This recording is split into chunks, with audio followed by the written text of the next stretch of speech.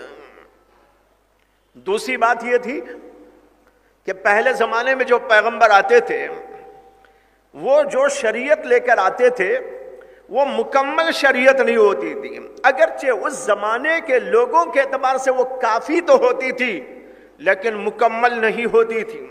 اس کی جانب ایک حدیث پاک کے اندر اشارہ موجود ہے۔ نبی اکرم صلی اللہ علیہ وسلم نے ارشاد فرمایا کہ میری اور دیگر پیغمبروں کی مثال ایسی ہے جیسے ایک آدمی نے ایک گھر بنایا، اس کو شروع کیا، اس کے اندر ایک ایک اینٹ رکھنے والے اینٹ رکھ رکھ کر جاتے رہے، اسی طرح پیغمبر آتے رہے اور ایک ایک اینٹ شریعت کی رکھ رکھ کر جاتے رہے، دین کی ایک ایک سیڑھی، دین کی ایک ایک جو ہے اینٹ رکھ رکھ کر اس کی تکمیل تک اس کو پہنچاتے رہے، یہاں تک کہ جب میں آیا تو ایک اینٹ کی جگہ اس کے اندر خالی تھی، میں نے آ کر اس کو پورا کیا اور میرے سے اللہ نے دین کو مکمل کر دیا۔ معلوم ہوا کہ پہلی شریعتوں میں جو کچھ بیان کیا جاتا تھا وہ اس زمانے کے لوگوں کے لیے کافی تو ہوتی تھی لیکن مکمل شریعت نہیں ہوتی تھی۔ یہ ہمارے نبی علیہ السلام کی بات ہے اور آپ کی خصوصیت اور آپ کا کمال ہے کہ اللہ نے آپ کو ایک جامع شریعت اور ایک کامل شریعت عطا کی اور آپ کے ذریعے سے دین اسلام کو مکمل کر دیا۔ جب تک دین مکمل نہ ہوا تھا پیغمبروں کے سلسلے کو اللہ نے جاری رکھا ہوا تھا، یہ کہ بعد دیگر پیغمبر آ رہے تھے، لیکن جب دین مکمل کر دیا اور پورے کا پورا مکان شریعت مکمل ہو گیا اور تمام اعتبارات سے اس کو کامل کر دیا گیا، تمام اعتبارات سے اس کو مکمل کر دیا گیا، تو اب وہاں کسی کے آنے کی ضرورت باقی نہیں رہی، اس لیے کہ جب مکان مکمل ہو گیا تو اب کیا ضرورت ہے کہ کوئی آئے اور اس کے اندر کوئی اینٹ مزید رکھنے کی کوشش کرے۔ گھر تعمیر ہونے کے بعد، مکمل ہونے کے بعد، اگر کوئی آ کر کہتا میں اس کے بناؤں گا تو بناتا نہیں، وہ بگاڑتا ہے۔ وہ بگاڑنے آتا ہے، بنانے نہیں آتا۔ بنانے اسی وقت آتا ہے جب ابھی نامکمل ہو۔ جب مکمل ہو گیا، چھت مکمل ہے اور فرش مکمل ہے، اس کی دیواریں مکمل ہیں، اس کے در و دیوار سب مکمل ہے اور اس کا رنگ روغن سب مکمل ہے، اس کے اندر رکھی جانے والی تمام چیزیں اپنی اپنی جگہ پر فٹ کر کے رکھ دی گئی ہیں، کہاں کیا ساز و سامان ہونا ہے، کہاں کون سی ضرورت و سہولت کی چیز رکھنا ہے، سب کچھ مکمل کر کے رکھ دیا۔ اب ایک آدمی آ کر کہنے لگے میں اس کو ذرا بناتا ہوں، تو آپ کہیں گے میاں بیٹھو اپنی جگہ پر، تم اگر آؤ گے تو بگاڑ سکتے ہو، بنا نہیں سکتے، ہم نے تو اس کو مکمل بنا دیا۔ اسی طریقے پر محمد الرسول اللہ صلی اللہ علیہ وسلم پر دین اسلام کی تکمیل کر کر اس کا اعلان کر دیا گیا، الیوم اکملت لکم دینکم واتممت علیکم نعمتی ورضیت لکم الاسلام دینا۔ اب کوئی بھی آئے اور کہنے لگے میں مزید کچھ دین کو لے کے آیا ہوں، وہ دین لے کر نہیں آ سکتا، اللہ کے نبی محمد صلی اللہ علیہ وسلم پر دین مکمل ہو گیا، اب کسی بھی نبی کے آنے کی ضرورت باقی نہیں رہی۔ تیسری بات یہ ہے کہ جب پیغمبر پہلے آتے تھے شریعت لا کر امت کو دے کر چلے جاتے تھے تو لوگ اس میں گڑبڑ کر دیتے تھے، تحریفات کر دیتے تھے، عدل بدل کر دیتے تھے۔ توریت کو لوگوں نے بدل ڈالا، انجیل کو لوگوں نے بدل دیا اور انبیاء کے صحیفوں کو تبدیل کر ڈالا۔ آج دنیا کے اندر کوئی بھی اللہ کی طرف سے نازل ہونے والی کتاب سوائے قرآن کریم کے محفوظ نہیں ہے۔ نہ تورات محفوظ ہے، نہ انجیل محفوظ ہے، نہ یسعیاں کا صحیفہ محفوظ ہے، نہ حزقیاں کا صحیفہ محفوظ ہے، نہ موسیٰ کے صحیفے محفوظ ہیں، نہ ابراہیم کے صحیفے محفوظ ہیں۔ سب کے اندر لوگوں نے گڑبڑ کر دی، تبدیلیاں مچا دی، یہاں تک کہ آج ان کی اپنی زبان کون سی ہے جس میں نازل ہوئی وہ بھی لوگوں کو پتہ نہیں۔ تورات کون سی زبان میں نازل ہوئی؟ ان کے پاس وہ زبان میں تورات آج کہیں نہیں ہے۔ انجیل کون سی زبان میں نازل ہوئی؟ وہ انجیل کے والی زبان وہ بھی آج کسی انجیل میں نہیں پائی جاتی۔ جو بھی موجود ہے وہ صرف ٹرانسلیشن ہی ٹرانسلیشن ہے، ترجمہ ہی ترجمہ ہے، اور اس کے اندر بھی گڑبڑ ہی گڑبڑ ہے، کہیں کچھ لکھا ہے کہیں کچھ لکھا ہے۔ آپ کو معلوم ہونا چاہیے کہ حضرت سیدنا عیسیٰ علیہ السلام پر ایک انجیل نازل ہوئی تھی۔ ہم سب جانتے ہیں کتنی انجیل نازل ہوئی؟ ایک انجیل اللہ نے نازل فرمائی، لیکن ان لوگوں کے پاس آج 4 انجیلیں ہیں۔ ارے بھائی حضرت عیسیٰ تو ایک انجیل لے کر آئے، یہ 4 انجیلیں تمہارے پاس میں کہاں سے آ گئی؟ انجیل لوقا ہے، انجیل کچھ ہے، اور کسی نے کچھ انجیل لکھ دی، اور ایک زمانے میں تو 100 سے زیادہ انجیلیں ہو گئی تھی۔ جب 100 سے زیادہ انجیلیں ان کے پاس ہو گئی، جو بھی ان کا عالم آتا، کوئی پادری آتا، ایک انجیل لکھ کے چلا جاتا۔ حالانکہ انجیل تو حضرت عیسیٰ پر نازل ہونے والی کتاب ہے۔ کیا آپ نے کبھی سنا کہ کوئی بہت بڑے مولانا پیدا ہوئے فلاں علاقے کے اندر اور انہوں نے قرآن لکھ دیا؟ کبھی آپ نے سنا؟ نہیں سنا، سنیں گے بھی نہیں انشاءاللہ۔ وہ قرآن اللہ کا کلام ہے، اللہ کی کتاب ہے، محفوظ ہے، اس کا زیر زبر محفوظ ہے، اس کا نقطہ نقطہ محفوظ ہے، قیامت تک محفوظ رہے گا۔ کوئی نیا قرآن لکھ ہی نہیں سکتا۔ یہاں تو دیکھو انجیلوں پر انجیلیں لکھتے چلے گئے، یہاں تک کہ 100 انجیلیں ہو گئی، 100 سے زیادہ انجیلیں ہو گئی۔ ان لوگوں کے اندر پریشانی شروع ہو گئی، اور لوگوں نے سوال کرنا بھی شروع کر ڈالا پادریوں سے، عیسائیوں سے، کہ بھائی یہ اتنی انجیلیں ہیں، کون سی انجیل کو ہم لیں، کون سی کو چھوڑیں؟ ایک بہت بڑی میٹنگ بلائی گئی، یہ تاریخ کا واقعہ ہے، سن لیجئے، عبرتناک واقعہ۔ دنیا بھر کے پادری، دنیا بھر کے پوپ اور ان کا سب سے بڑا پوپ سب کے سب جمع ہوئے، اور اس کے اوپر میٹنگ چلی کہ ہمارے پاس اتنی انجیلیں ہو گئی ہیں، اب لوگ سوال کرتے ہیں کون سی انجیل پڑھنا، کون سی انجیل نہیں پڑھنا، اس کا فیصلہ کیسے کریں؟ تو بہت زیادہ غور و فکر کے بعد، بڑے ہی جو ہے اس کے بارے میں جانکاری کے بعد انہوں نے جو فیصلہ کیا وہ فیصلہ یہ تھا، ایک ایسا ٹیبل رکھا جائے، ٹیبل پر وہ ساری انجیلوں کو لا کے رکھ دیا جائے اور ان کو کھڑا کر کے رکھ دیا جائے، 100 کی 100 انجیلوں کو کھڑا کر کے ٹیبل پر رکھ دیا جائے، اور پھر اس کے بعد ٹیبل کو ایسا ہلایا جائے۔ ٹیبل کو جب ہلایا جائے گا تو جو انجیلیں گر جائیں ہم سمجھیں گے کہ وہ غلط انجیلیں ہیں، جو کھڑی رہ جائیں ان کو ہم سمجھیں گے کہ یہ اصلی انجیل ہے، بس اس انجیل کو ہم عمل میں لے آئیں گے۔ یہ بڑے بڑے پوپوں نے، بڑے بڑے پادریوں نے، ان کے بڑے بڑے عالموں نے، ان کے بڑے بڑے رہبروں نے، ان کے بڑے بڑے مفکرین نے، ان کے بڑے بڑے محققین نے بڑے مشوروں کے بعد جو فیصلہ کیا وہ فیصلہ یہ تھا، انتہائی مضحکہ خیز۔ آپ سن رہے ہیں تو شاید آپ کو بھی ہنسی آ رہی ہوگی اور آپ سمجھ رہے ہوں گے کتنے بے وقوف جمع تھے وہاں جنہوں نے یہ فیصلہ کیا تھا، ٹیبل پر انجیلوں کو رکھ دو اور ہلاؤ۔ جب ٹیبل ہلے گا تو کچھ انجیلیں گر جائیں گی، کچھ کھڑی رہ جائیں گی، جو کھڑی رہ جائے وہ اصلی انجیل، جو گر جائے وہ غلط انجیل۔ چنانچہ اس کو رکھ کر جو ہلایا، اتفاق کی بات کہ 4 انجیلیں کھڑی رہ گئی، باقی سب پڑی رہ گئی۔ 4 انجیلیں کھڑی رہ گئی، باقی سب پڑی رہ گئی، جو پڑھ گئی انہوں نے کہا یہ سب غلط ہے، 4 انجیلوں کو قبول کر لیا۔ اب تک یہ لوگ 4 انجیلیں پڑھتے پڑھاتے اور اس کو شائع کرتے اور دنیا بھر میں پھیلاتے رہتے ہیں۔ بھائیو، یہ ہے ان لوگوں کا حال۔ تورات میں تبدیلی کر دی، انجیل میں تبدیلی کر دی اور انبیاء کے صحیفوں میں تبدیلیاں کر دی۔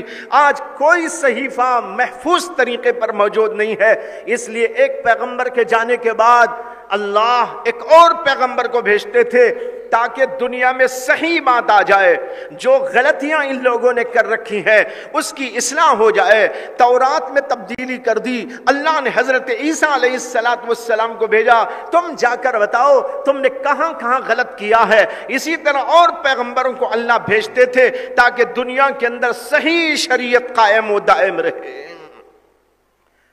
لیکن جب ہمارے نبی محمد الرسول اللہ صلی اللہ علیہ وسلم کو اللہ نے بھیجا تو آپ نے ایک طرف یہ کام کیا کہ تورات اور انجیل میں جو لوگوں نے گڑبڑ کر دی تھی اس کی نشاندہی کی۔ قرآن نے جگہ جگہ بتایا یحرفون کلماتی، اللہ کے کلمات کو لوگ بدل دیتے ہیں، گڑبڑ کر دیتے ہیں۔ قرآن کو اللہ نے پیش کیا، اس کے اندر باتوں کو بتایا، صحیح بات یہ ہے، غلط بات یہ ہے۔ ایک کام تو محمد الرسول اللہ صلی اللہ علیہ وسلم نے کیا، اور دوسری بات یہ تھی کہ اللہ کے نبی محمد صلی اللہ علیہ وسلم پر جو قرآن نازل ہوا، جو شریعت مطہرہ نازل ہوئی، جو دین آپ کے اوپر نازل فرمایا گیا، اللہ نے وعدہ کیا کہ قیامت تک میں اس کو محفوظ رکھوں گا، اس میں کوئی تبدیلی کر نہیں سکے گا۔ اللہ نے اعلان کیا اِنَّا نَحْنُ نَزَّلْنَا الذِّكْرَ وَإِنَّا لَهُ لَحَافِظُونَ، ہم ہی نے اس ذکر کو نازل کیا، یعنی قرآن کو، دین کو، شریعت کو، اس کے احکامات کو، اس کو ہم نے ہی نازل کیا۔ وَإِنَّا لَهُ لَحَافِظُونَ، اور ہم ہی اس کی حفاظت کرنے والے ہیں۔ اللہ نے وعدہ کیا اس میں کوئی گڑبڑ نہیں کر سکتا۔ پچھلی کتابوں میں تو یہ ہوا، ہمارے دین اور شریعت کے بارے میں، قرآن کے بارے میں اللہ نے وعدہ کر لیا اور یہ صاف کہہ دیا میں اس کی حفاظت کروں گا۔ چنانچہ آپ دیکھ رہے ہیں دنیا میں شریعت کیسا محفوظ چلی آ رہی ہے۔ 1500 سال گزر چکے ہیں، لیکن اس کے باوجود ایک کلمہ تو کلمہ، ایک نقطے و شوشے میں بھی کوئی تبدیلی نہیں آ سکی اور آ بھی نہیں سکتی۔ علماء موجود ہیں، حفاظ موجود ہیں، قراء کرام موجود ہیں، دین کے خدام موجود ہیں، داعیان اسلام موجود ہیں، وہ اس اللہ کی کتاب اور اس کی شریعت اور اللہ کے نبی پر لائے ہوئے دین، ان سب کو محفوظ رکھتے چلے آئیں گے۔ گڑبڑی کرنے والے کرتے رہیں گے۔ یہ آج کا جو اجتماع ہو رہا ہے یہ بھی اسی کے لیے ہو رہا ہے، دین کی حفاظت کے لیے، دین اسلام کو محفوظ رکھنے کی سبیلیں سوچنے کے لیے۔ یہ سلسلہ اللہ نے اسی وقت سے جاری کر دیا۔ قرآن کریم جب نازل ہوتا تھا، محمد عربی صلی اللہ علیہ وسلم اپنے سینے میں محفوظ کرنے کے لیے جلدی سے حضرت جبریل کے ساتھ میں پڑھنے لگتے تھے۔ اللہ نے قرآن میں فرمایا، آپ کو حکم دیا لا تحرک به لسانک لتعجل به ان علینا جمعہ وقرآنہ فَإِذَا قَرَأْنَاهُ فَاتَّبِعْ قُرْآنَهُ۔ اے نبی علیہ السلام، آپ قرآن کو جلدی یاد کرنے کے لیے اپنی زبان کو حرکت نہ دیجئے۔ لا تحرک به لسانک لتعجل به، کیوں؟ ان علینا جمعہ وقرآنہ، ہماری ذمہ داری ہے ہم آپ کے سینے میں اس کو محفوظ کر دیں گے، ہم آپ کے سینے میں اس کو بٹھا دیں گے۔ آپ بالکل اطمینان رکھیں، اللہ کے نبی پر قرآن نازل ہوتا تھا، سینے میں محفوظ ہو جاتا تھا، اور پھر اللہ کے نبی صحابہ کو بتاتے تھے، صحابہ اس کو یاد کر اپنے سینوں میں محفوظ کر لیتے تھے۔ یہ سلسلہ جاری ہوا اور آج تک الحمدللہ جاری ہے۔ اگرچہ امتیوں میں ایسے امتی بھی ہیں جو حافظوں کو گالیاں دیتے ہیں، عالموں کو الٹا سیدھا کہتے ہیں، عالموں کی قدر نہیں پہچانتے، حافظوں کے بارے میں تانے کستے ہیں۔ ان لوگوں کو کیا ہوا؟ طوطے کی طرح پڑھتے بیٹھے ہوئے ہیں۔ یاد رکھو بھائیو، یہ طوطے کی طرح رٹنے والے یہ وہی حفاظ ہیں جو قرآن کریم کی حفاظت کو اپنے سینے میں لیے ہوئے پھر رہے ہیں۔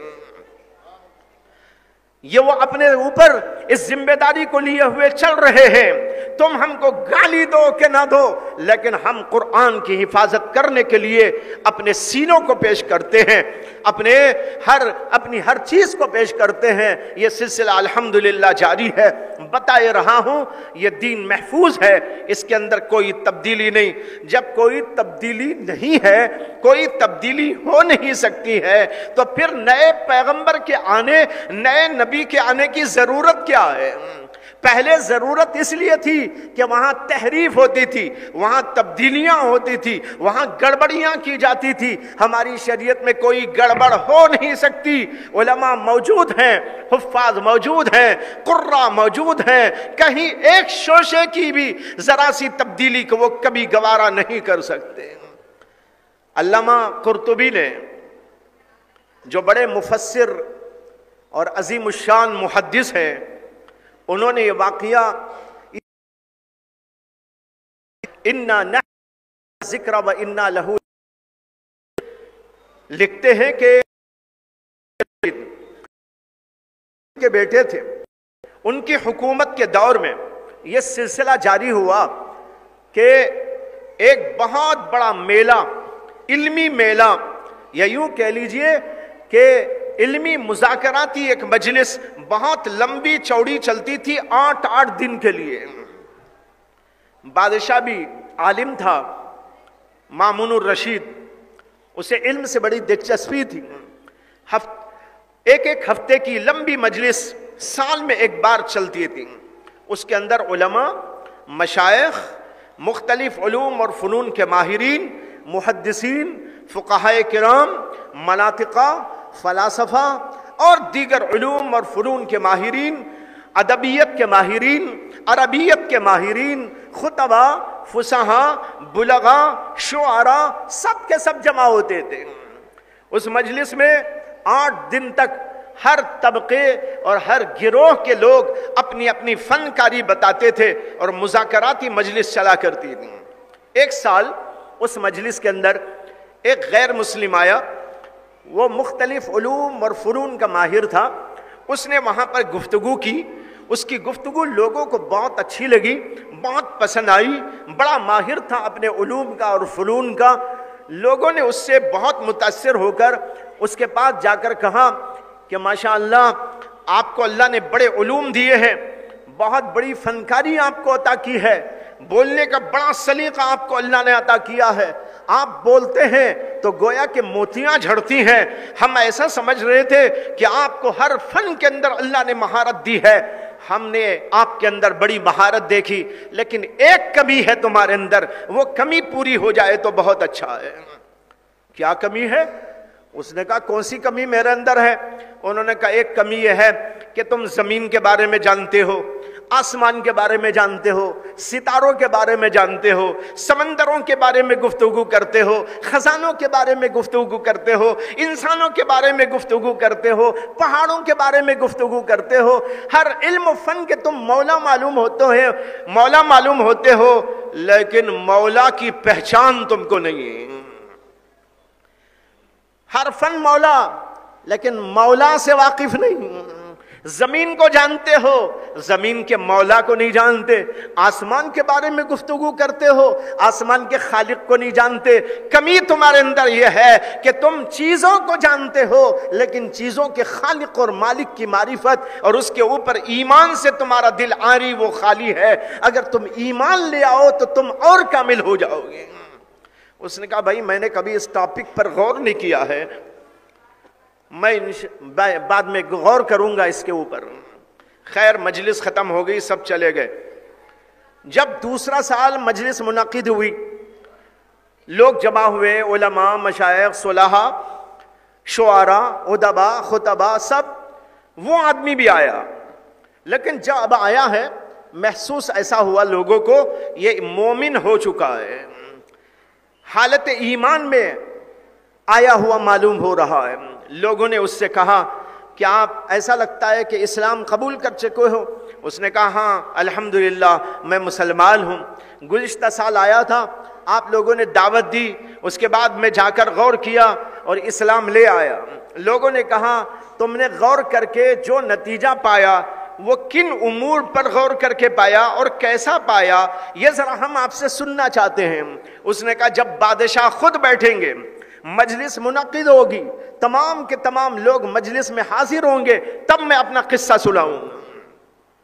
چنانچہ مجلس منعقد ہوئی تو اس نے اس مجلس کے اندر اپنا یہ واقعہ سنایا۔ اس نے کہا کہ مجھے اللہ نے جہاں بہت سارے کمالات عطا کیے ہیں، وہیں ایک کمال مجھ کو یہ بھی عطا کیا کہ میں فن خطاطی کا ماہر ہوں۔ کس کا؟ خطاطی۔ خطاطی جانتے ہیں آپ لوگ؟ لکھنا، خوبصورت انداز سے لکھنا، جس کو کہتے ہیں کتابت کرنا۔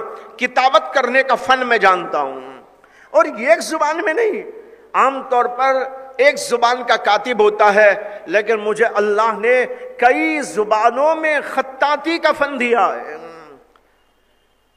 اس نے کہا کہ جب میں یہاں سے گیا تو میں نے لوگوں سے معلومات کیے کہ دنیا میں بڑے بڑے مذاہب کون سے ہیں۔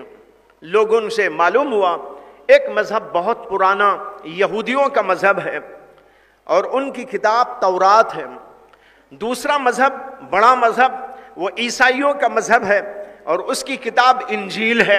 اور ایک تیسرا مذہب دنیا کا بہت بڑا، وہ اسلام ہے اور اسلام کی کتاب قرآن مجید ہے۔ اس نے کہا میں انہی چیزوں کو سامنے رکھ کر میں کسی نتیجے پر پہنچوں گا کہ ان میں سے کون حق ہے اور کون باطل۔ کہتا ہے کہ میں نے اس کے بعد سب سے پہلے تورات کو لیا۔ اس زمانے میں پریس نہیں تھا، پریس میں کتابیں چھپتی نہیں تھیں، بلکہ ہاتھ میں لکھ لکھ کر، ہاتھ سے لکھ لکھ کر لوگ اس کو شائع کیا کرتے تھے۔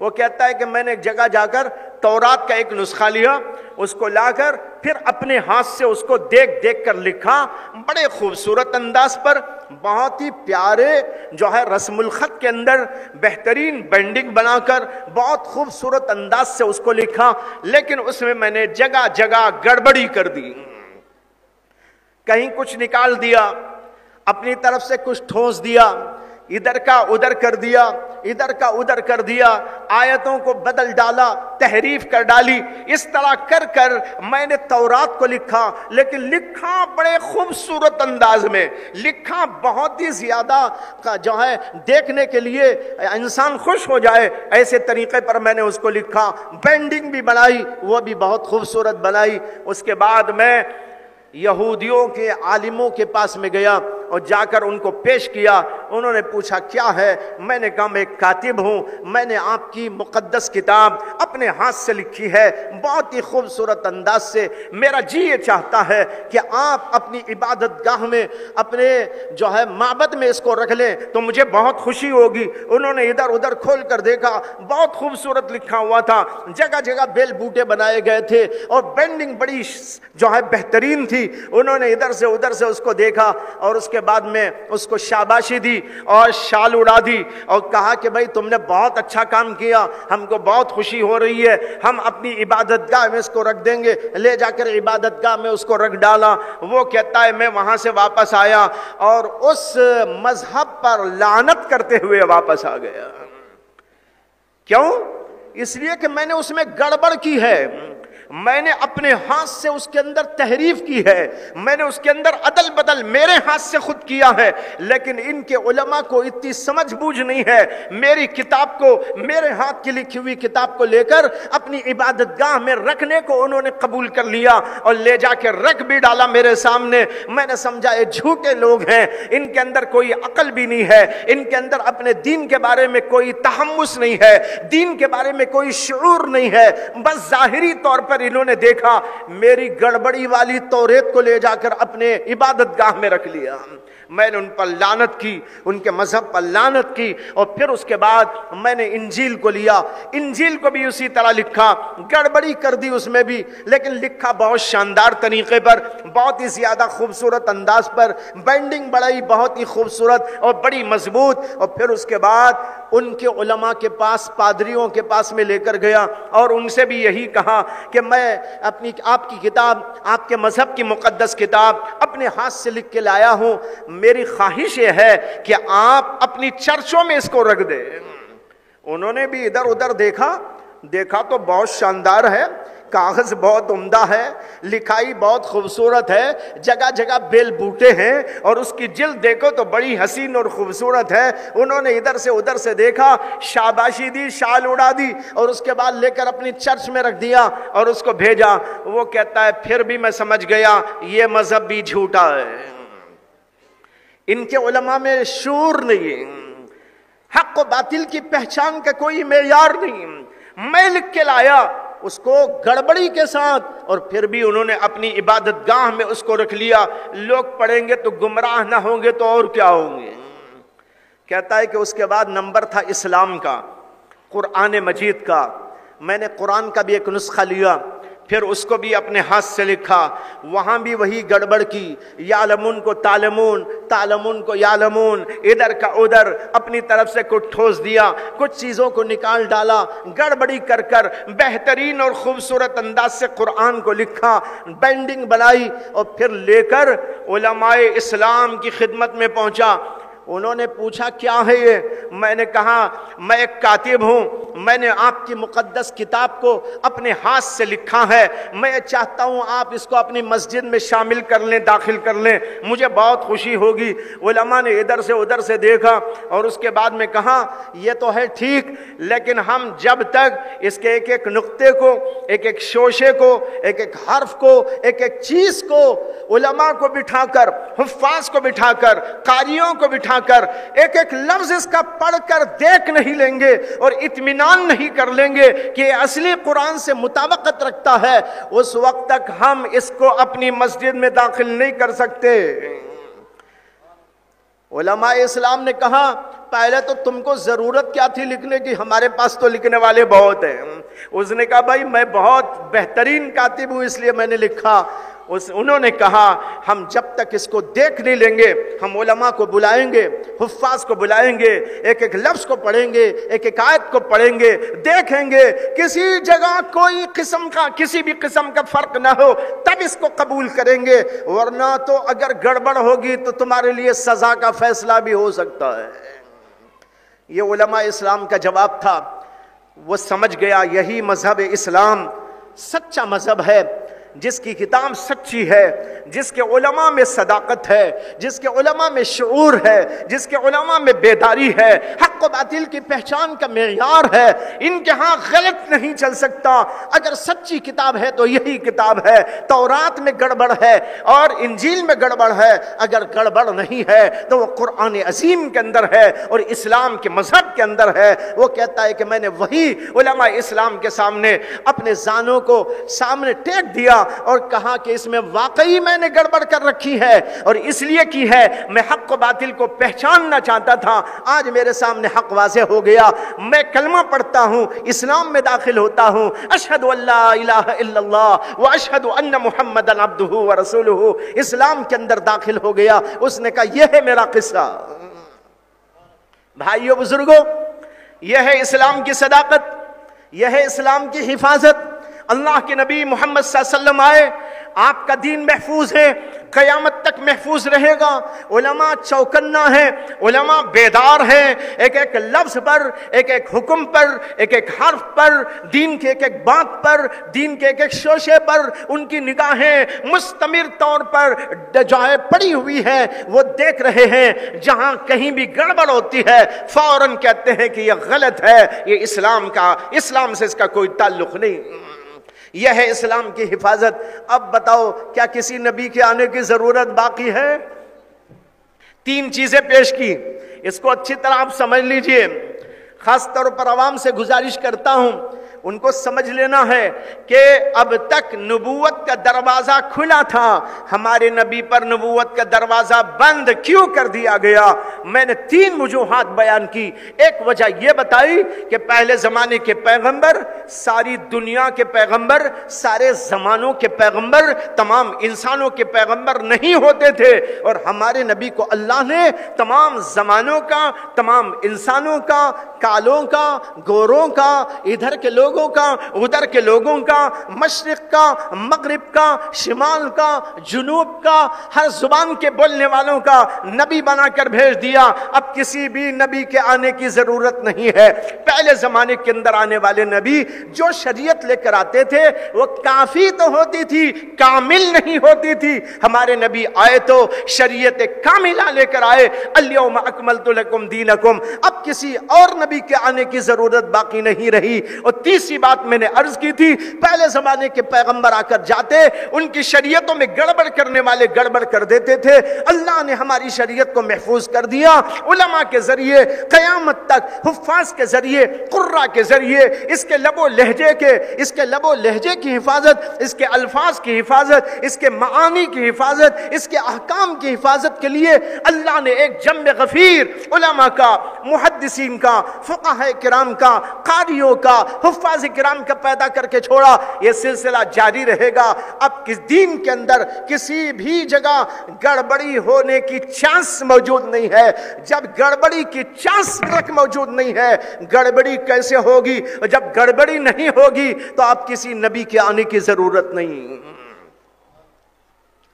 اگر یہ 3 چیزیں آپ کی سمجھ میں آ گئی تو انشاءاللہ کبھی بھی آپ کسی غلط انسان کی تفہیم پر، غلط انسان کی آپ کو جو ہے پٹی پڑھانے پر آپ کبھی غلط بات کو قبول کر نہیں سکیں گے انشاءاللہ۔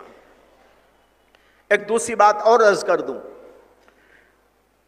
وہ یہ کہ اس قسم کے لوگ جو نبی ہونے کا دعویٰ کرتے ہیں ہمارے نبی صلی اللہ علیہ وسلم کے بعد، جیسے قادیانی ہے، یہ لوگ یہ کہتے ہیں کہ نبوت ایک نعمت ہے، اور اللہ نے دنیا میں ہر نعمت ہمیشہ کے لیے باقی رکھی ہے۔ پانی کی نعمت، کھانے کی نعمت اور مختلف قسم کی نعمتیں، ساری دنیا میں اللہ نے اپنی نعمتوں کو جاری و ساری رکھا ہے۔ نبوت بھی اللہ کی ایک نعمت ہے انسانوں کے لیے، وہ نعمت بھی ہمیشہ جاری رہنا چاہیے، اللہ نے اس کو بند کیوں کر دیا؟ نعوذ باللہ۔ یہ اشکال کرتے ہیں، اس کا سمپل سا جواب آپ کو سمجھا دینا چاہتا ہوں۔ ایسے موقع پر آپ یہ اچھی طرح یاد رکھیں، اللہ نے نبوت کا جو نعمت الہی ہے سلسلہ بند نہیں کیا ہے، کامل کر دیا ہے۔ کیا کر دیا ہے؟ کامل کر دیا۔ ہمارے نبی کی نبوت قیامت تک کے لیے ہے۔ اب نبوت چل رہی ہے کہ نہیں چل رہی ہے؟ ہمارے نبی کی نبوت باقی ہے کہ نہیں ہے؟ آپ کی نبوت ختم تو نہیں ہو گئی نا؟ موسیٰ علیہ السلام آئے، ان کا دور ختم ہو گیا، عیسیٰ علیہ السلام آئے، ان کا دور ختم ہو گیا، اور پیغمبر آئے، ان کا دور ختم ہو گیا، لیکن ہمارے نبی کی نبوت کا دور ختم نہیں ہوا، قیامت تک چلتا رہے گا۔ آج بھی ہمارے نبی صلی اللہ علیہ وسلم کی نبوت چل رہی ہے، اور اسی لیے اب کوئی نبی نہیں آئے گا۔ یہاں پر غور کر لیجئے، موسیٰ علیہ السلام آئے، اس کے بعد ان کی نبوت کا دور ختم ہو گیا، دوسرا نبی آیا، حضرت آدم آئے، ان کی نبوت کا دور ختم ہو گیا، دوسرے پیغمبر کو اللہ نے بھیجا، وہ دوسرا پیغمبر آیا، ان کی نبوت کا دور ختم ہو گیا، اللہ نے تیسرے نبی کو بھیج دیا، ایک کے بعد دیگر پیغمبر آتے رہے، اس لیے آتے رہے، ان کا دور نبوت ختم ہو گیا، لیکن ہمارے نبی پر نبوت کا اتمام کر دیا گیا۔ نبوت کے دروازے کو بند کرنے کا مطلب یہ ہے اب مزید کسی نبی کے آنے کی ضرورت باقی نہیں، آپ کی نبوت قیامت تک کے لیے باقی ہے، آپ کا دور ختم ختم ہونے والا نہیں. موسیٰ کا دور ختم ہو گیا, عیسیٰ کا دور ختم ہو گیا, ابراہیم کا دور ختم ہو گیا, سلیمان کا دور ختم ہو گیا, داؤد کا دور ختم ہو گیا, اور نبیوں کا دور ختم ہو گیا. لیکن ہمارے نبی کا دور ختم نہیں ہوا, وہ دور قیامت تک چل رہا ہے. جب قیامت تک ہمارے نبی کا دور ہے, اب بیچ میں کون آئے گا؟ کسی کے آنے کی کوئی مجال نہیں ہے بھائیو. اس لیے اس طرح کی باتوں سے کبھی متاثر ہو کر اپنے ایمان کو نہ کھونا, بلکہ بہت تیقظ کے ساتھ, بڑی بیداری کے ساتھ اپنے ایمان کو سنبھالتے رکھنے کی ضرورت پڑتی. میرا ذہن ایک خاص بات کی طرف اس وقت منتقل ہوا, وہ اسی بات سے, وہ یہ ہے کہ آپ جانتے ہیں کہ اس وقت دنیا میں بہت سے مذہب والے ہیں. ہندو بھی ہیں, کرسچن بھی ہیں, یہودی بھی ہیں, اور بہت سارے لوگ موجود ہیں. ہمارے نبی صلی اللہ علیہ وسلم پر یہ سب کے سب لوگ اشکالات کرتے رہتے ہیں, مخالفت کرتے رہتے ہیں. آپ کی بات کو چلنے سے رکاوٹ پیدا کرتے ہیں. کبھی آپ کی سیرت پر حملہ, کبھی آپ کے کسی مشن پر حملہ, کبھی آپ کے دیے ہوئے حکم پر حملہ, آپ کو بدنام کرنے کی کوشش, آپ کی مخالفت, آپ سے معاندت کا سلسلہ برابر جاری ہے. یوٹیوبوں میں دیکھو, مختلف اور ذرائع ابلاغ میں دیکھو, سوشل میڈیا پہ دیکھو, اور مختلف قسم کے میڈیا میں دیکھو, ہمارے نبی صلی اللہ علیہ وسلم کو بدنام کرنے کی کوششیں مسلسل چلتی رہتی ہیں. میں آپ سے ایک اہم سوال کرنے جا رہا ہوں, کیا اس زمانے میں کبھی آپ نے سنا کہ حضرت موسیٰ کی بھی مخالفت کی جا رہی ہے, حضرت عیسیٰ کی مخالفت کی جا رہی ہے, یا حضرت ابراہیم کی مخالفت کی جا رہی ہے, داؤد اور سلیمان کی مخالفت کی جا رہی ہے؟ کسی نبی کی مخالفت اس دور میں نہیں ہو رہی ہے. لیکن جب ان کا دور تھا, حضرت موسیٰ کا دور, حضرت عیسیٰ کا دور, اور دیگر پیغمبروں کا دور, جب ان کا دور چل رہا تھا تو اس زمانے میں ان کی مخالفت ہوئی یا نہیں ہوئی؟ ہوئی نا. حضرت موسیٰ کی بھی مخالفت ہوئی, حضرت ابراہیم کی مخالفت ہوئی, حضرت نوح کی مخالفت ہوئی. اتنی مخالفتیں ہوئی کہ بعض انبیاء کو ماننے والے تو ایک آدمی ہوئے, دو آدمی ہوئے, چند آدمی ہوئے. حضرت نوح کو ماننے والے 70-80 افراد ہوئے, جبکہ ان کی عمر 1000 برس کے قریب ہو گئی تھی. اس کے باوجود پوری دنیا ان کی مخالفت کرتی رہی. یہاں پر سوچنے کی بات یہ ہے, ان کے دور میں حضرات انبیاء کی مخالفت ہوئی, اور آج کے دور میں کسی بھی نبی کی مخالفت نہیں کی جا رہی ہے. حالانکہ ہندوؤں کو مثال کے طور پر موسیٰ علیہ السلام سے اتفاق نہیں ہے, کسی پیغمبر سے اتفاق نہیں ہے. عیسیٰ کو وہ نہیں مانتے, موسیٰ کو نہیں مانتے, ابراہیم کو نہیں مانتے, داؤد کو نہیں مانتے, سلیمان کو نہیں مانتے, اور پیغمبروں کو نہیں مانتے. کسی پیغمبر کو نہیں مانتے. نہ ماننے کے باوجود بھی وہ موسیٰ علیہ السلام کی, عیسیٰ علیہ السلام کی یا کسی اور نبی کی مخالفت اس دور میں نہیں کر رہے ہیں. حالانکہ مانتے بھی نہیں ہیں, نہ ماننے کے باوجود ان کی مخالفت نہیں کر رہے ہیں. عیسائی لوگ جو ہے چیزوں میں یہودیوں کو نہیں مانتے, لیکن اس کے باوجود ان کی مخالفت وہ آج نہیں کر رہے ہیں. یہودی لوگ حضرت عیسیٰ کو نہیں مانتے. حضرت عیسیٰ کو نعوذ باللہ ایک زمانے میں انہوں نے حرامی کہا تھا, اتنا بڑا الزام رکھا, لیکن آج خاموشی کے ساتھ ہیں. لیکن مخالفت ہو رہی ہے اس دور میں. تو ہمارے نبی محمد الرسول اللہ کی مخالفت ہو رہی ہے. نکتہ کیا ہے سمجھنے کی کوشش کرو بھائیو. ہر دور میں ان نبیوں کی مخالفت ہوتی رہی. جب ان کا دور تھا, ان کا دور چلا گیا, مخالفت ختم ہو گئی. ہمارے نبی کا دور شروع ہوا, وہ دور ختم نہیں ہوا, قیامت تک ختم نہیں ہوگا, مخالفت بھی ختم نہیں ہوگی. سمجھ میں آیا کہ نہیں آیا نکتہ؟ یہ بڑا اہم نکتہ ہے. ہر پیغمبر کی مخالفت ان پیغمبروں کے دور میں ہوئی ہے. آج کیوں نہیں ہو رہی ہے؟ یہودی لوگ حضرت عیسیٰ کو نہیں مانتے لیکن مخالفت کیوں نہیں کرتے؟ ہمارے نبی ہی کی مخالفت کیوں کرتے ہیں؟ عیسائی لوگ یہودیوں کو نہیں مانتے لیکن ان کے خلاف کچھ نہیں کر رہے، وہ آج اگر مخالفت کر رہے تو ہمارے محمد صلی اللہ علیہ وسلم کی کیوں کر رہے؟ یہ ہندو لوگ کسی پیغمبر کو نہیں مانتے، کیوں نہیں موسیٰ پر اعتراض کرتے؟ کیوں نہیں سلیمان پر اعتراض کرتے؟ کیوں نہیں ابراہیم پر اعتراض کرتے؟ وہاں کیوں خاموشی ہے اور صرف زبان کھلتی ہے تو ہمارے نبی کے خلاف کیوں کھلتی ہے؟ وجہ یہ ہے کہ ہمارے نبی کی نبوت زندہ ہے،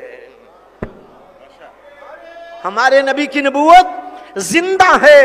جب زندہ ہے تو اس لیے مخالفت بھی ہوتی رہے گی، یہ قیامت تک چلتی رہے گی۔ بھائیو بزرگوں، جب یہ نقطہ آپ سمجھ لیں گے تو آپ کو اس پر افسوس نہیں ہوگا کہ کیوں مخالفتیں ہو رہی ہیں، آپ کو خوشی ہوگی ہمارے نبی کا دور چل رہا ہے اس لیے مخالفت ہو رہی ہے، ہمارے نبی کی نبوت کا دور چل رہا ہے اس لیے مخالفتیں ہو رہی ہیں، اس لیے آپ خوش رہے ہمارے نبی کی نبوت کا دور الحمدللہ جاری و ساری ہے اور قیامت تک چلتا رہے گا۔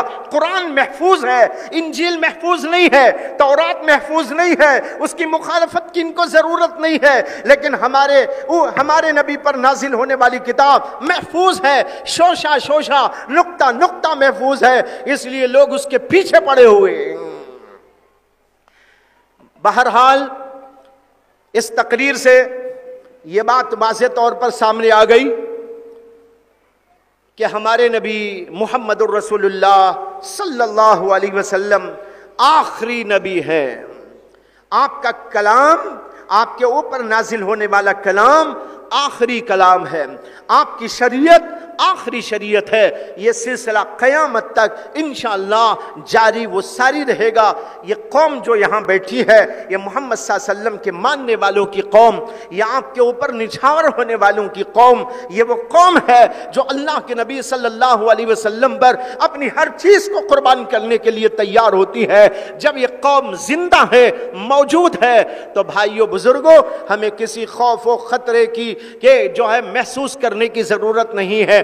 البتہ اتنی بات ضرور ہے کہ ہم کو پورے طور پر محفوظ اپنے آپ کو رکھنے کی کوشش کرنا چاہیے۔ دین محفوظ رہے گا اور شریعت محفوظ رہے گی، قرآن محفوظ رہے گا، اور گڑبڑی کر کوئی جائے گا تو وہ خود محفوظ نہیں رہے گا۔ اپنے آپ کو بچاؤ، اپنے ایمان کو بچاؤ، اپنے بچوں کے اور نسلوں کے ایمان کو بچاؤ، اس کی حفاظت کرنے کی کوشش کرو۔ اس کے لیے سب سے پہلا کام ہم کو یہ کرنا ہے کہ ہم دین کا علم حاصل کریں۔ دین کے علم کے بغیر آپ اپنے دین کی حفاظت نہیں کر سکتے۔ آج امت کا سب سے بڑا المیہ یہ ہے کہ ان لوگوں کے پاس علم نہیں، جہالت ہے، عقیدوں کا علم نہیں، اعمال کا علم نہیں، شریعت کا علم نہیں۔ جب علم موجود نہیں ہے تو کوئی بھی آ کے کچھ غلط پٹی پڑھاتا ہے تو لوگ اس کے پیچھے پیچھے چلنا شروع ہو جاتے ہیں۔ اسے علم حاصل کرو، اور دوسری بات یہ ہے علم کے ساتھ اپنے عمل کو مضبوط کرو۔ جب تک علم کے ساتھ عمل میں مضبوطی نہیں آتی، ایمان میں پکا پن نہیں آتا۔ ایک حدیث میں آتا ہے نبی اکرم صلی اللہ علیہ وسلم بیٹھے ہوئے تھے اور صحابہ بھی بیٹھے ہوئے تھے۔ اچانک اللہ کے نبی علیہ السلام نے فرمایا، یہ وہ وقت ہے، یعنی خاص وقت کی طرف اشارہ کرتے ہوئے آپ نے فرمایا، یہ وہ وقت ہے جس میں علم کو اٹھا لیا جائے گا۔ ایک صحابی بیٹھے تھے جن کا نام تھا حضرت لبید۔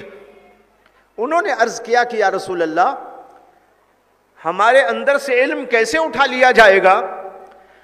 جب ہم قرآن پڑھتے ہیں، اپنے بچوں کو ہم پڑھاتے ہیں، ہمارے بچے اپنے بچوں کو پڑھائیں گے، وہ ان کے بچوں کو پڑھائیں گے، یہ سلسلہ جب جاری رہے گا تو ہمارے اندر سے علم کیسے اٹھا لیا جائے گا؟ اللہ کے نبی صلی اللہ علیہ وسلم کا جواب یہ تھا، اے لبید، میں تو تجھے مدینے کے اہل عقل لوگوں میں سے سمجھتا تھا، لیکن ایسا نہیں لگ رہا ہے تمہارے سوال سے کہ تم عقل مند آدمی ہو۔ پھر اللہ کے نبی نے فرمایا، کیا یہود اور نصارہ اپنی کتابوں کو نہیں پڑھ رہے ہیں؟ اپنے بچوں کو نہیں پڑھا رہے ہیں لیکن ان سے علم نہیں اٹھ گیا، اسی طرح علم اٹھا لیا جائے گا۔ جب علم پر عمل نہیں کیا جائے گا علم کو اٹھا لیا جاتا ہے۔ معلوم ہوا ہمیں ایک طرف علم حاصل کرنا چاہیے، اپنے عقیدوں کو مضبوط کرنا چاہیے، علماء کرام سے ربط و تعلق رکھنا چاہیے، اور اس کے ساتھ عمل کے اندر مضبوط ہوتے چلے جانا چاہیے، تب ہمارا جو ہے ایمان محفوظ رہے گا، اعمال کی بھی حفاظت ہوتی رہے گی۔ تیسری بات یہ ہے کہ ہمارا تعلق ایک طرف حضرات علماء کرام سے، مدارس اسلامیہ سے مضبوط ہونا چاہیے، اس لیے کہ جتنے بھی گمراہ فرقے آتے ہیں اور ان کے بانی نمایاں ہوتے ہیں تو ان کی سب سے پہلی بات یہ ہوتی ہے کہ ان کے دام فریب میں گرفتار ہونے والے لوگوں کو علماء سے کاٹ دیتے ہیں۔ علماء کے پاس مت جاؤ، علماء سو ہیں، ان کی بات مت سنو، ان کو علماء سے کاٹنے کی کوشش کرتے ہیں۔ اس لیے اچھی طرح یاد رکھیں کہ جو علماء سے جڑے رہیں گے، ان کی باتیں سنتے رہیں گے، ان کے مشوروں پر چلتے رہیں گے، ان کی تعلیمات لیتے رہیں گے، قرآن و حدیث ان سے سمجھتے رہیں گے، کبھی گمراہ نہیں ہوں گے۔ اور اگر علماء سے رابطہ چھوٹ گیا، علماء سے رابطہ ٹوٹ گیا تو بھائی کبھی بھی کسی وقت بھی گمراہی ہمارے پاس آ سکتی ہے۔ بہت سے لوگ جو گمراہ ہوئے اور ہو رہے ہیں، بنیادی وجہ علم کی کمی، علماء سے رابطے کی کمی۔ ایک طرف علم کی کمی، دوسری طرف علماء سے رابطے کی کمی۔ ان کا علماء سے رابطہ نہیں، علماء سے دوری اور بعد، اس نے ان کو گمراہی کے دلدل میں پھنسا دیا۔ یاد رکھو، اچھی طرح یاد رکھو، علماء سے علم آتا ہے، علماء سے دین آتا ہے، علماء کرام سے ہی آپ کے اندر شعور و بیداری پیدا ہوتی ہے۔ یہی تو وجہ ہے کہ قرآن کریم نے فرمایا کہ اگر تم کو معلوم نہ ہو تو علماء سے پوچھو، فَاسْأَلُوا أَهْلَ الذِّكْرِ إِن كُنتُمْ لَا تَعْلَمُونَ۔ اگر تمہیں کوئی بات نہیں معلوم تو پوچھو علماء کرام سے، ذکر والوں سے۔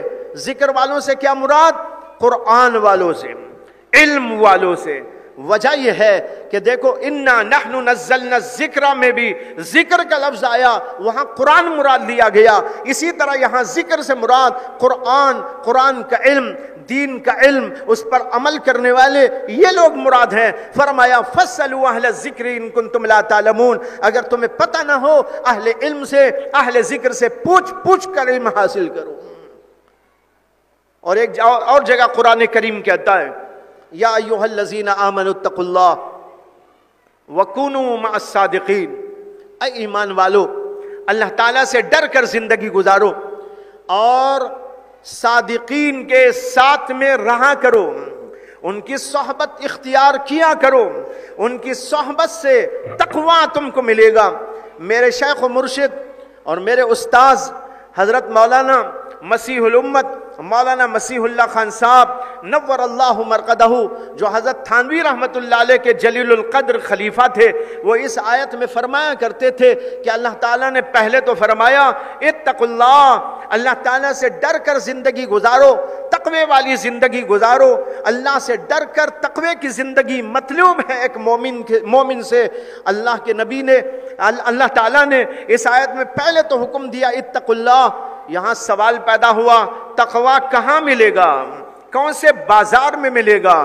کون سی دکان میں ملے گا؟ کس کے پاس ملے گا؟ اللہ نے اگلے جملے میں اس کا جواب دیا، کونوا مع الصادقین، صادقین اور سچے لوگوں، دین پر قائم لوگوں، علماء کرام، مشائخ اعظام، اللہ سے محبت، نبی سے محبت، نبی سے عشق و تعلق رکھنے والے لوگ، یہ صادقین کہلاتے ہیں۔ ان کی صحبت میں رہو، وہاں سے تقوی تمہارے اندر آئے گا، وہاں سے علم تمہارے اندر آئے گا، وہاں سے ہدایت تمہارے اندر آئے گی، وہاں سے شعور تمہارے اندر آئے گا اور تم تقوی والی زندگی اختیار کر سکو گے۔ اگر علماء سے دوری رہی، صادقین کی معیت سے دوری رہی تو پھر تو گمراہی آ سکتی ہے، تقوی و طہارت نہیں مل سکتا ہے۔ معلوم ہوا بھائیو، علماء سے رابطہ بہت ضروری ہے۔ اپنے ایمان کی حفاظت کے لیے مدارس میں آتے جاتے رہو، مساجد میں آتے جاتے رہو، علماء سے رابطہ پیدا کرتے رہو، ان کی مجلسوں میں بیٹھا کرو، اور کچھ نہ سمجھ میں آئے تو پوچھ لیا کرو۔ بعض وقت ایسا ہوتا ہے انسان کے دل میں کوئی شبہ آ جاتا ہے، شبہ آ گیا علماء سے پوچھ کر حل کر لینا چاہیے۔ یہ نہ سوچو کہ بھائی میں کیسا جا کر بولوں، میں کیسا سوال کروں، اگر عقیدہ اندر سے اندر ہی اندر ختم ہو گیا کیا ہوگا ہے، اسی کو اس کے عمل کا ثواب ملتا ہے۔ اس سے یہ معلوم ہوتا ہے کہ کسی کو ہم ایصال ثواب کریں تو اس کا اجر اسے نہیں پہنچتا، اس لیے کہ جو انسان مثلاً مر گیا، باپ کا انتقال ہو گیا، کسی بزرگ کا انتقال ہو گیا، اب ایک آدمی قرآن پڑھ کر، نماز پڑھ کر اور مختلف عبادات کر کے اس کا ثواب اس کو پہنچائے، اس آیت سے سمجھ میں آتا ہے کہ اجر نہیں ملتا، اس لیے کہ اس نے تو محنت نہیں کی ہے۔ محنت کون کیا؟ اس نے محنت کی ہے، محنت کا اجر اسے ملے گا۔ جو انسان مر چکا اسے تو اجر نہیں ملنا چاہیے۔ پھر ان کے ذہن میں آیا یہ آیت کا مفہوم تو یوں سمجھ میں آ رہا ہے، حالانکہ احادیث کے اندر ہے کہ نبی اکرم صلی اللہ علیہ وسلم نے بتایا کہ اعمال کا ثواب لوگوں کو ملتا ہے، جو انتقال کر گئے ان کو اجر ملتا ہے، قرآن کا ثواب اور قرآن پڑھنے کا ثواب، ذکر کرنے کا ثواب، نماز کا ثواب، روزے کا ثواب اور نفلی عبادات کا ثواب، حج کر کے آپ ثواب پہنچا سکتے ہیں، دعائیں کر کے اس کا ثواب پہنچا سکتے ہیں، صدقہ کر کے اس کا ثواب پہنچا سکتے ہیں۔ یہ احادیث کے اندر آیا ہے۔ اب آیت تو یوں کہہ رہی ہے اور حدیثیں یوں کہہ رہی ہیں، یہ سوچتے ہوئے اچانک گھبرا گئے، کہنے لگے ارے میرے تو دل میں شک پیدا ہو گیا، اگر اسی حالت میں میرا انتقال ہو گیا نعوذ باللہ میرا تو کفر پر انتقال ہو جائے گا۔ قرآن میں حدیث میں شک انسان کو کافر بنا دیتا ہے۔ کہنے لگے اگر اسی حالت میں میرا انتقال ہوا تو کیا ہوگا؟ اٹھ کے کھڑے ہو گئے اور کہنے لگے میں جاؤں گا اپنے شیخ کی خدمت میں اور ان کے سامنے جا کر اپنے مسئلے کو حل کروں گا۔ اسی وقت دارالعلوم دیوبند سے نکلے، چلتے چلتے رات کا وقت تھا، وہ زمانہ بسوں کا بھی نہیں تھا، اس زمانے کے اندر چل کر جایا کرتے تھے۔ دارالعلوم دیوبند سے نکل کر چلتے چلتے گنگوہ گئے۔ گنگوہ میں اس زمانے میں حضرت مولانا رشید احمد گنگوہی رحمت اللہ علیہ تھے، وہ ان کے جو ہے شیخ بھی تھے، ان کے پاس وہاں پہنچے تو رات کے 3 بج رہے تھے، 3 بجے وہاں پہنچے۔ مولانا رشید احمد گنگوہی رحمت اللہ علیہ وضو کر رہے تھے تہجد کا۔ اس زمانے میں ان کی آنکھیں چلی گئی تھی، نابینا بن گئے تھے۔ یہ گئے اور سلام کیا تو حضرت نے پوچھا کون؟ انہوں نے کہا میں عزیز الرحمن دیوبند سے حاضر ہوا ہوں۔ حضرت نے کہا بھئی ایسے وقت میں کہاں سے آ گئے؟ کہنے لگے حضرت رات سویا تھا لیکن ذہن میں ایک اشکال پیدا ہو گیا۔ قرآن کی آیت کہتی ہے لیس للانسان الا ما سعی، آدمی کو وہی ملتا ہے جو وہ محنت کرتا ہے، اس کے سوا اسے کچھ نہیں ملتا۔ اور احادیث بتاتی ہیں ایصال ثواب سے دوسروں کو ثواب ملتا ہے، دونوں میں ٹکر معلوم ہو رہی ہے، تعارض معلوم ہو رہی ہے۔ اس لیے میں اپنے وہاں سے نکلا اور آپ کی خدمت میں آیا ہوں کہ اس کا جواب لے کر جاؤں اور میرا اشکال دور ہو جائے، میرا شک و شبہ ختم ہو جائے۔ حضرت نے وضو کرتے کرتے ہی جواب دیا۔ حضرت نے جو جواب دیا وہ یوں تھا، حضرت نے فرمایا بھائی آیت کا تعلق ایمان سے ہے اور احادیث کا تعلق جس میں ایصال ثواب کا ذکر ہے ان کا تعلق اعمال سے ہے، ایمان کا اس سے تعلق، اعمال کا اس سے تعلق۔ آیت کا مفہوم یہ ہے ایک آدمی کا ایمان دوسرے کو کام نہیں آتا، اور حدیثیں جو بتا رہی ہے وہ یہ ہے ایک آدمی کا عمل دوسرے آدمی کو کام آتا ہے۔ یہاں ایمان کی بات ہے، وہاں اعمال کی بات ہے، اس سے کوئی تعارض نہیں۔ انہوں نے کہا الحمدللہ سمجھ میں آ گیا، سارا اشکال ختم ہو گیا، وہاں سے واپس تشریف لے آئے۔ بھائیو بزرگوں، یہ واقعہ سنا کر میں آپ کو توجہ اس طرف دلا رہا ہوں کہ اگر دل میں کہیں شک آئے، شبہ آئے، کسی نے شبہ ڈال دیا ہو، کسی نے کوئی گڑبڑی کی بات کہہ دی ہو، ایسا ہے ایسا ہے آپ علماء کے پاس جائیں، مدارس میں تشریف لے جائیں، اپنے سوالات کو ان کے سامنے پیش کریں، حل کرنے کی کوشش کریں، جواب لینے کے لیے آپ بے چین ہو کر ان کے پاس جایا کریں، اس سے آپ کا ایمان محفوظ رہے گا۔ ورنہ تو شبہ پیدا کرنے والے شبہ پیدا کر دیتے ہیں، وہ اندر بڑھتے بڑھتے ایک کفر کا جرثومہ بن جاتا ہے۔ بہرحال 3 باتیں میں نے عرض کی، ایک بات تو علم حاصل کرنا، دوسری بات یہ کہ عمل میں پختگی پیدا کرنا، تیسری بات حضرات علماء سے رابطہ پیدا کرنا۔ اسی ضمن میں یہ بھی عرض کیا تھا اشکال و شبہ کو بھی پیش کرو اور ان سے حل چاہو، وہ آپ کو حل بتائیں گے، آپ کے شبہ کو دور کریں گے، ایمان کو مضبوط کریں گے۔ علماء کا یہی تو کام ہے، اس کام میں ان کو استعمال کرو۔ اور چوتھی بات یہ ہے حضرات مشائخ اعظام سے اپنے تعلق کو استوار کرو، جو آپ کو روحانی تربیت دیتے ہیں، اللہ سے تعلق کو مضبوط کراتے ہیں، اللہ کی محبت آپ کے دل میں ڈالتے ہیں، اللہ کی معرفت آپ کو دیتے ہیں، اللہ سے انس اور محبت پیدا کرتے ہیں۔ ان حضرات علماء مشائخ سے اپنے رابطوں کو مضبوط کرو، ان کی مجلسوں میں جایا کرو، ان کی باتیں سنا کرو، اس کے ذریعے سے ایمان مضبوط ہوگا، اللہ سے تعلق زبردست پیدا ہوگا، نبی اکرم صلی اللہ علیہ وسلم سے خوب اپنا تعلق مضبوط ہوگا، پھر تو گمراہی کے سارے راستے بند ہو جائیں گے۔ آج ضرورت ہے کہ ہم علماء سے رابطہ پیدا کریں، مشائخ سے رابطہ پیدا کریں، علم کے اندر آگے بڑھیں، جہالت کو اپنے قریب آنے نہ دیں۔ بھائیو، دور فتنوں کا دور چل رہا ہے۔ حدیث میں آتا ہے نبی اکرم صلی اللہ علیہ وسلم نے ارشاد فرمایا بادروا بالاعمال فتنا كقطع الليل المظلم يصبح الرجل مؤمنا ويمسي كافرا ويمسي مؤمنا ويصبح كافرا۔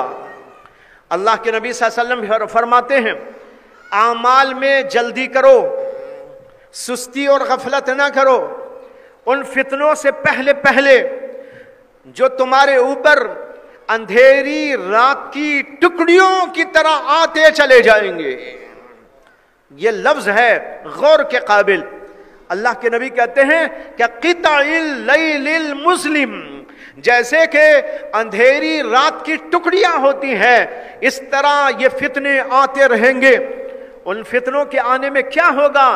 اعمال میں خرابی تو آئے گی ہی، معاشرت میں خرابی تو آئے گی ہی، اخلاق میں گراوٹ تو آئے گی ہی، اس سے بڑی بات ہے یصبح الرجل مؤمنا ویمسی کافرا، آدمی صبح کو مومن ہوگا، شام ہوتے ہوتے کافر بن جائے گا، شام میں مومن ہوگا، صبح ہوتے ہوتے کافر ہو جائے گا۔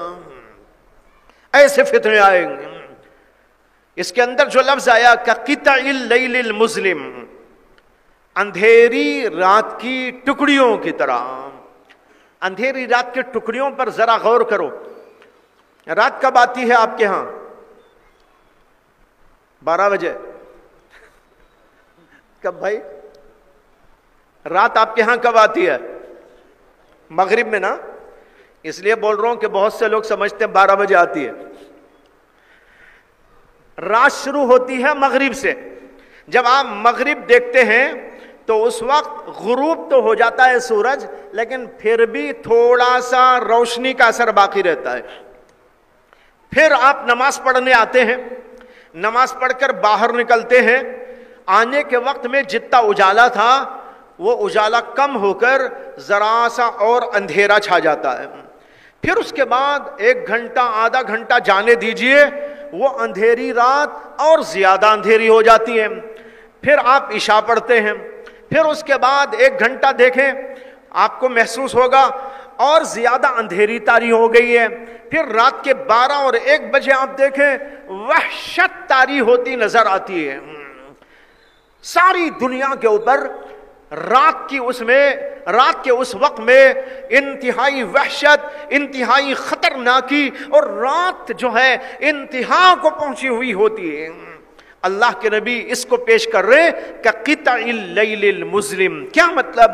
فتنے شروع ہوں گے تو مغرب کے وقت کی طرح شروع ہوں گے، ذرا ذرا اجالا رہے گا، ذرا اور بڑھیں گے تو اور اندھیرا آ جائے گا، اور بڑھیں گے اور اندھیرا آ جائے گا، اور بڑھیں گے اور اندھیرا آ جائے گا. جب اندھیرا آتا ہے آدمی کو اچھائی اور برائی سمجھ میں نہیں آتی، کہاں پیر رکھ رہا ہے کہاں نہیں رکھ رہا ہے سمجھ میں نہیں آئے گا.